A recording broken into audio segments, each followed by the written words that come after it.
నువ్వేమో మీ వాళ్ళ చేత హత్యలు చేపిస్తుంటే మా ఇల్లుని మేము చక్కబెట్టుకునే టైంలో డిసిప్లిన్ నేర్పిస్తున్నాం. దానికి నీకేంటి బాధ నాకు అర్థం కావట్లేదు. కొంతమంది డైవర్ట్ చేస్తున్నారు. ఏమని నా స్పీచ్ ఒకటి ఉంది, మాటలు ఒకటి పెడుతున్నారు. కాబట్టి స్పీచ్ సరిగ్గా మొత్తం వినిన తర్వాత నేను దయచేసి మీ అందరినీ కోరుతుంది ఏంటంటే, టీడీపీ నాయకులకి ఇప్పటికీ నేను చెప్తున్నాను ఏమనంటే, వెన్నుపోటు రాజకీయాలు మాకు ఇష్టం ఉండదండి.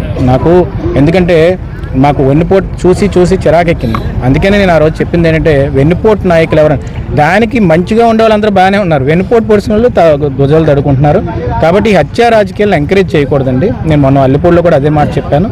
కాబట్టి నేను వైఎస్ఆర్సీపీని ఏం మాట చెప్తున్నానంటే, దాడిశెట్టి రాజా గారు కానీ జగన్మోహన్ రెడ్డి గారు కానీ అందరూ ఒకసారి ప్రెస్ మీట్ పెట్టి అసలు హత్య గురించి ఏంటో చెప్పండి. ఎవరు మాట్లాడట్లేదు.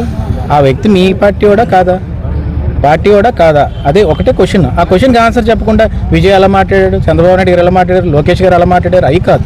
హత్య చేసినోడు మీ పార్టీ కూడా కాదా, ఎందుకు అంత దారుణంగా హత్య చేశారు, ఎవరి ప్లాన్తో హత్య చేశారు, ఇది క్వశ్చన్కి ఆన్సర్ చెప్పకుండా మా పార్టీ వాళ్ళ గురించి నేను మాట్లాడుతుంటే మీకేంటి బాధ నాకు అర్థం కాదు. ఇప్పటికీ అదే క్వశ్చన్ మీద నేను ఉన్నాను. నేను ఏం మాట్లాడానో అదే స్టాండ్ మీద నేను ఉన్నాను. Thank you very much.